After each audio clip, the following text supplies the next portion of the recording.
They are 7 footballers who together perfectly represent the 7 deadly sins, and I will be going over them all, starting with the sin of wrath. Wrath is defined as an uncontrolled feeling of vengeful anger, rage, and even hatred. A perfect match for this description is Zinedine Zidane. Zidane is widely regarded as one of the greatest footballers of all time. He captivated fans with his talent and was one of the dominant stars of the early 2000s. He was renowned for his exceptional ball control, vision, and effortless ability to dribble past opponents, transforming football matches into artistic performances.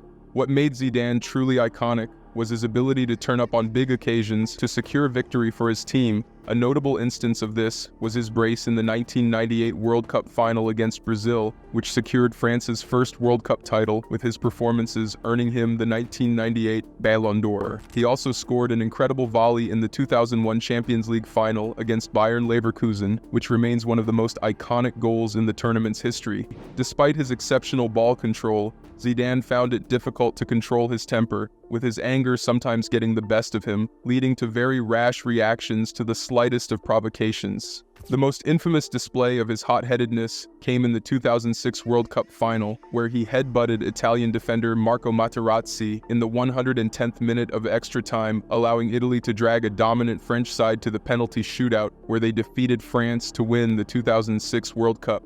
This wouldn't be the first time his temper cost his team.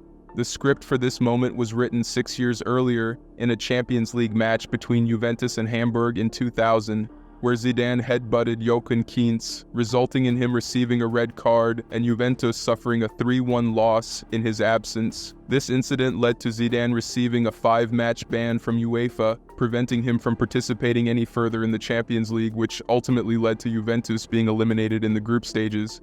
Given Zidane's history of confrontational behavior and how crucial he was for the French team at the time, it was unsurprising that the Italians targeted him in the 2006 final, with Italian defender Marco Materazzi taking the lead in the attempt to provoke him by repeatedly pulling his jersey at any chance he got. However, Zidane initially responded with a cheeky remark, "If you want my jersey, I will give it to you after the match," to which Materazzi replied, "I don't want your jersey, I want your sister." Hearing these words, Zidane lost his temper and headbutted Materazzi. His sending off weakened the French team, allowing Italy to win the final on penalties. This incident marked the end of Zidane's professional football career, as he had already announced he would retire after the 2006 World Cup. Had he maintained his composure, Zidane could have led France to their second World Cup victory in 2006 and would have won the Ballon d'Or in 2000. However, despite his shortcomings, Zidane's legacy as a football icon remains intact, as he is still well acknowledged as one of the greatest footballers of all time.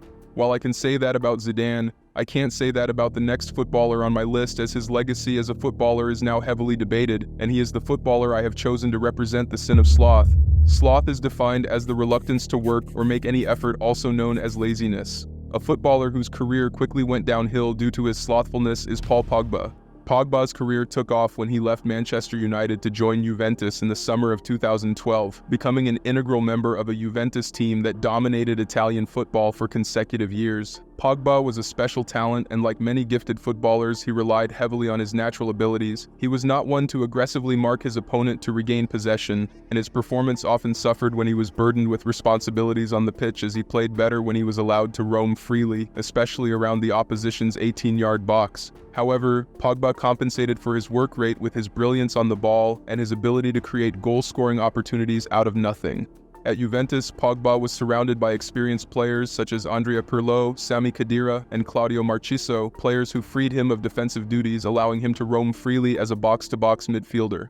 The flaw in his game would become evident when he returned to Manchester United in the summer of 2016 for a then-record fee of €105 million, leaving a fluid attacking Juventus side to play under Jose Mourinho, a coach who is notoriously known for his rigid defensive style of play.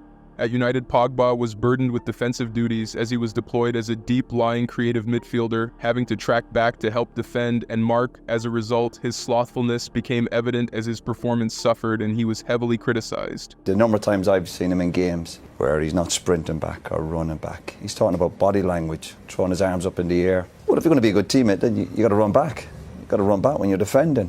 The real top and great players make their team better and they make their teammates better. He doesn't do that. He plays for himself. No, he's a big problem for United.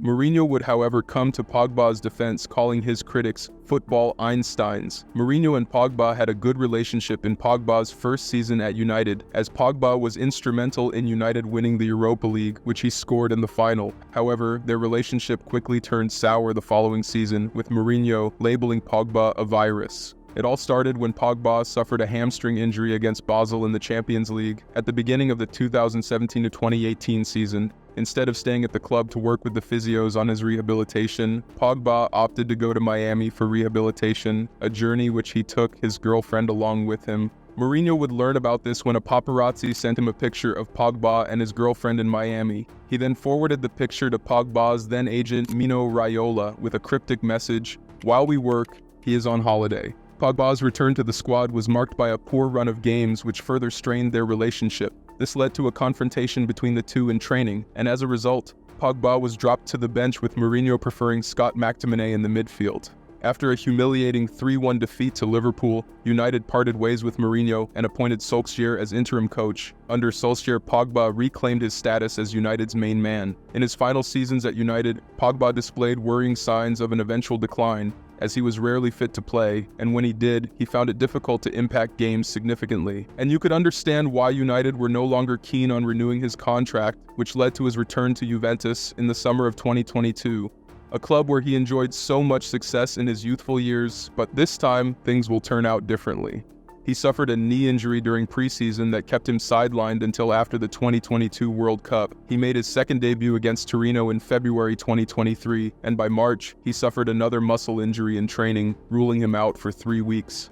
Pogba returned to the starting lineup in May for a league match against Cremonese, but was substituted after just 23 minutes due to a muscle injury, which ultimately ruled him out for the rest of the season. As if he hadn't suffered enough, in a league match against Udinese in August, Pogba failed a doping test after testing positive for dihydropiandrosterone, a performance enhancement compound that promotes the production of testosterone. He was then handed a 4-year ban from football by the Italian National Anti-Doping Tribunal. This means that by the time he returns to football, he would be 34 years old, and well out of his prime years as a footballer. In the end, there is no doubt about Paul Pogba's enormous talent, but he was the type of player that was at his best when he was surrounded by teammates with incredible work ethic and leadership. His slothfulness was often a result of a lack of focus, as he was easily distracted by off-the-pitch temptations and always needed others to keep him in line. Talking about temptations, the next player on my list fell head over heels into temptation, and he is the footballer who perfectly represents the sin of lust. Lust is defined as an intense or unrestrained sexual craving. A footballer who ruined his legacy due to his lustfulness is Ryan Giggs. When you think about Manchester United's glory days, one name unavoidably comes to mind: Ryan Giggs. Giggsy is the most decorated footballer in English football, winning a record 13 Premier League titles. Giggs's childhood was far from easy. His father was a rugby player who abused his mother, and by the time he was 14, his parents separated, with his mum having to work 2 jobs to take care of him and his younger brother Rodri. As a young boy, Giggs saw football as the only way to escape poverty and support his family. He signed his first professional contract in 1990 at the age of 17 after scoring a hat-trick against Manchester United's academy team at a trial game.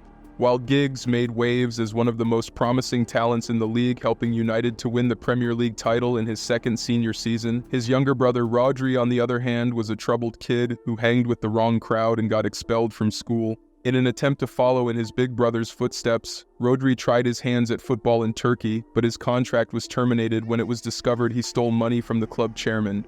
On his return home, Rodri went rogue as he started dealing drugs, fighting at nightclubs, and sometimes selling stories about Giggs to the press. Due to this unruly behavior, Giggs kept a distance from his brother. However, everything changed when Rodri met his wife Natasha in 2003. Despite being married at the time, Giggs began to rekindle his bond with his brother, even visiting his home when he was not around. I remember once when the first house we got, I got home and he was there with his mate. I'm thinking, what the fuck's he doing? Because he never comes to my house. Yeah. Never comes. What's he doing here?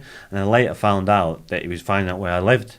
Rodri wasn't suspicious at all, as he was happy he was talking to his brother again. However, his bubble was shattered on June 6, 2011, when his wife's mother arrived at his doorstep holding a copy of the Sun newspaper. On the front page revealed the bold headline, "Giggs' 8-year affair with brother's wife." Giggs would initially deny the allegations, but when Rodri told him he had tangible evidence, Giggs confessed. An account by Rodri's wife Natasha narrated how she used her influence as a real estate agent to find houses for their tryst. I worked as an estate agent, so I had access to properties. It would meet, and I mean, obviously I would make sure that nobody else was going to be there at any point, but yeah, that's pretty much how it was done. In the heat of the scandal in 2011, it was also revealed that Giggs also had a 6-month affair with former Miss Wales Imogen Thomas. After their relationship became exposed, Imogen confessed in an interview, "I called it off a million times, but he kept coming back. He knew it was wrong, he said as much, but he was pursuing me." Giggs' marriage to Stacey Cook would, however, survive the scandals for a further 6 years until 2017, when they divorced, with Giggs paying a whopping €40 million in settlement. You might think that Giggs had learned his lessons, but nothing could be further from reality. In July 2023, he was once again in the dark corner. It was alleged that he subjected his girlfriend Kate Greville to abuse. Giggs will, however, be found not guilty due to lack of sufficient evidence. However, during the trial, he confessed to having cheated on Kate with 8 other women. What are you doing? What are you doing, yeah? What are you doing? You're the most decorated footballer in this country. Yeah. Yeah. Ever. You know, ever. You played for one of the biggest clubs from 17 to 41. You're ruining your fucking legacy. What are you doing? Yeah. For what? Yeah. Some skirt. Unlike Zidane, Giggs' legacy was hugely affected by his lustfulness. A good instance of this is that despite being the most successful footballer in Premier League history, he is yet to be inducted into the Premier League Hall of Fame. Despite his demons, Giggs has a trophy cabinet that fills him with pride. Talking about pride, the next player on my list doesn't have the trophy cabinet to justify his enormous ego, and he is the footballer I have chosen to represent the sin of pride. Pride is characterized by arrogance, having a nonchalant attitude, and overestimation of oneself. A footballer who fits this description is Mario Balotelli. In the world of football bad boys, Mario Balotelli stands out as a poster boy, and this is particularly impressive considering the iconic footballers who could lay claim to this title. It seems almost as if every footballing genius is accompanied by their own set of demons. Balotelli's childhood was far from easy. Growing up as a young black footballer in Italy, he suffered a lot of racial abuse which forged his unruly behavior. He quickly understood that if he was to survive as a footballer, then he had to unapologetically be himself. After a failed trial at Barcelona, Balotelli joined Inter Milan in 2006. His time at Inter was marked by controversies and disciplinary issues. In his second senior season with the club, he was suspended by manager Jose Mourinho for the remainder of the 2009 season for not showing up at training. After a poor performance against Barcelona in the Champions League, during which he was booed by the Inter fans, Balotelli responded by removing his jersey and throwing it to the ground. This further inflamed tensions as he was confronted by fans after the match. Balotelli's most notorious moment at Inter came when he appeared on national television wearing the jersey of local rivals AC Milan that had his name on it. This proved to be the final straw as he was sold to Manchester City in the summer of 2010. Despite the fresh start in Manchester, Balotelli's demons followed him. Just days after joining Man City, he crashed his car and was found to be in possession of €5,000. When asked why he had so much cash on him, he simply replied, "Because I am rich." One of Mario Balotelli's most iconic moments occurred during the 2011 Manchester Derby, where he scored a brace in a resounding 6-1 victory over local rivals Manchester United. In a memorable celebration, Balotelli lifted his shirt to reveal a message that read, "Why always me?" A few days later, it was reported that he set his house on fire after starting fireworks in his bathroom. In the summer of 2012, he would score against the Republic of Ireland at the Euros and would refuse to celebrate his goal. When he was asked why he didn't celebrate, he responded, "I am paid to score goals. Why should I celebrate them? When a mailman delivers a letter, does he celebrate it?" The following game, he scored a brace in the quarterfinal to knock Germany out and delivered one of his most iconic celebrations. In his final seasons at Man City, Balotelli became uncoachable and had a lot of disciplinary issues. City would have enough of it and sold him to AC Milan in 2013 in what will be the start of his journeyman career, as he found it difficult to stay at a club. He would shuffle between AC Milan and Liverpool before joining French side Nice in 2016. He would go on to play for Marseille, Brescia, Monza, and have stints in Turkey and Switzerland. There is no doubt that Balotelli's struggles with discrimination forged his personality, but if he had had a little bit of focus and control, he would have lasted longer at the top of the game. Talking about control, the next footballer on my list lost control, and he is the footballer that perfectly represents the sin of gluttony. Gluttony is characterized by having a limitless appetite and the overconsumption of anything due to indiscipline. One footballer whose legacy was hugely affected by indiscipline is Ronaldinho. When talking about football greats, you simply can't avoid mentioning Ronaldinho, as he was one of the greatest players of his generation and was a key player in bringing Barcelona back to its glory days in the early 2000s. He was instrumental in the 2004-2005 season as he led Barcelona to their first La Liga title in 6 years, scoring 9 goals and providing 15 assists. He was so good that he received a standing ovation from Real Madrid fans at the Bernabeu, becoming the second player since Maradona in 1983 to achieve such an honor. His best season would come in the 2005-2006 season, where he inspired Barcelona to their first Champions League title in 14 years, contributing 26 goals and providing 25 assists in 45 appearances in all competitions. His outstanding performances earned him the 2005 Ballon d'Or and the FIFA Player of the Year award. However, as Ronaldinho entered his peak years, he fell into alcoholism and developed a reputation as a notorious party boy, and would allegedly show up tipsy to training. Although Ronaldinho's love for partying didn't start at Barcelona, in his earlier years at PSG, he fell out with coach Luis Fernandez, who accused Ronaldinho of overindulging in the Parisian nightlife. Every morning I would talk to Ronnie, I explained to him that he was on the wrong track. His indiscipline led to a decline in his form in subsequent seasons at Barcelona. Despite his enormous talent, he was no longer the player he once was, and his performances were nowhere near his best. He was also seen as a bad influence on younger players in the dressing room, especially to young Lionel Messi. In the summer of 2008, Barcelona parted ways with Ronaldinho, selling him to AC Milan. His move to Milan would signal the beginning of the end of his career. He had 3 decent seasons at Milan, winning the league in 2010 before heading back to Brazil. At just 31, he would play for Flamengo, Atlético Mineiro, and in 2014 he would join Mexican side Querétaro. He went back to Brazil a year later to play for Fluminense before going to India to play futsal. Ronaldinho announced his retirement in 2018 at the age of 38, and 3 years later in 2023, it was reported that he had gone bankrupt after being unable to pay taxes to the Brazilian government. Talking about bankruptcy, the next player on my list took drastic measures to avoid ever going bankrupt, and he is the player that I have chosen to represent the sin of greed. Greed is defined as an intense and selfish desire for something, especially wealth or power. A footballer who has embraced his greediness is Odion Ighalo. Ighalo was born in Ajagunle, Nigeria, one of the worst slumps in Africa. From a young age, Ighalo witnessed firsthand the harsh realities of poverty and the daily struggle for survival. As a child, he saw football as a means to escape poverty and would hone his skills on the dusty pitches in the neighborhood. Ighalo's big break came in 2014 when he joined Championship side Watford, partnering with Troy Deeney as the face of Watford's attack. In his first season in the Premier League, Ighalo and his strike partner Troy Deeney would be crucial for Watford's survival in the Premier League, with Ighalo scoring 16 league goals while Deeney scored 15. However, Ighalo and Deeney never got along in the team. Ighalo was overly ambitious and would attempt to score from almost impossible situations instead of passing to Deeney. This resulted in tension between the two of them, as they often competed against each other rather than work together. Deeney once revealed an instance against Manchester United where Ighalo refused to pass to him despite being in a better position to score. I'll never forget, Man United away, he's just got to square it and I'm tapping it in. Because we're both in, we both beat the offside trap. That's the worst, you know? Yeah, and all he's got to do is square it. Yeah, that's and the you know worst. the one, if he squares it, I score. Yeah, score. We'll Yeah, get more chances. Get more chances, and you'll probably yeah, score they'll again. come out and that, yeah. He half passes it, half shoots, like he doesn't do either. Yeah. And De Gea he just rolls to him.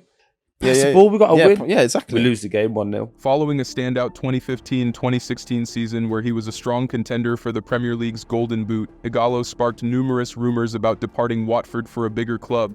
But however, during the 2017 January transfer window, Ighalo made a surprising move to Chinese Super League side Changchun Yatai. There, he secured a staggering weekly wage of €300,000, a significant increase from his previous €30,000 per week at Watford. In his second season in China, despite scoring 21 goals with Changchun Yatai, the team was relegated. He allegedly turned down the opportunity to join Barcelona and transferred to another Chinese side, Shanghai Shenhua, on a €400,000 per week deal, making him one of the richest African footballers at the time. In 2020, Ighalo accepted a massive pay cut of €100,000 per week deal to join his dream club, Manchester United, on loan. After the end of his loan spell at Manchester United in January 2021, many fans hoped he would stay in Europe.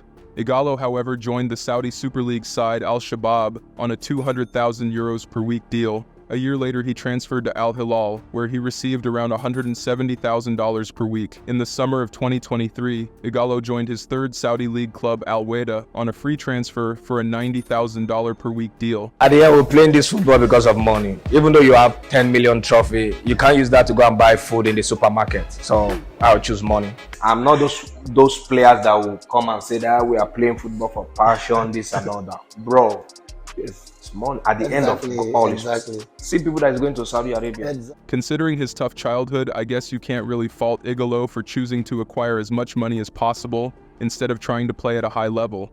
Although his greediness has made him a fortune, it has also drawn resentment from fans and teammates. Talking about resentment, the next footballer on my list let his resentment get the best of him, and he is the footballer that represents the sin of envy. Envy is defined as jealousy over the blessings and achievements of others. A footballer who didn't hide his jealousy for another player is Dejan Lovren. Lovren was an integral part of Liverpool's resurgence in recent years. His partnership with Van Dijk at the heart of Liverpool's defense was crucial for Liverpool in winning the UEFA Champions League in 2019 and their first league title in 30 years in 2020. In the earlier years, in 2018, before Liverpool won either of those trophies, they faced Real Madrid in the Champions League final. Liverpool were hoping to win their first Champions League title in 13 years, but things quickly took a side turn in the 25th minute when Sergio Ramos seemed to intentionally injure Liverpool's main man Mohamed Salah. The absence of Salah weakened Liverpool as they lost 3-2 to Real Madrid, who made it a record 13 Champions League title. The loss was a difficult one for Lovren to take as he felt his team lost because of Ramos's deliberate intent to take his best friend out of the game. Lovren never forgave Ramos and exacted his revenge when Croatia faced Spain in the UEFA Nations League in November 2018. While contesting a header, Lovren threw an elbow that caught Sergio Ramos on the head. Fortunately for Ramos, he didn't suffer any injury. However, Croatia won the game, and after the match, Lovren posted a cryptic video on his Instagram which was targeted at Sergio Ramos. Aha! 3-2. Pa ti pričaj, majstore. Na konferenciji, majstore. In a later interview, Lovren confessed his deliberate intentions to injure Ramos. I hit him with my elbow and told him that we were level. I don't want to make a big story, but I think Ramos injured my friend Salah deliberately, so it was time for him to pay for what he had done. In 2022, Salah posted a tweet that read, "We have a score to settle," after Real Madrid overcame Man City to qualify for the Champions League final. Real Madrid would again prove to be too strong for Liverpool as they went on to defeat Liverpool in the final, making it a record 14 Champions League titles.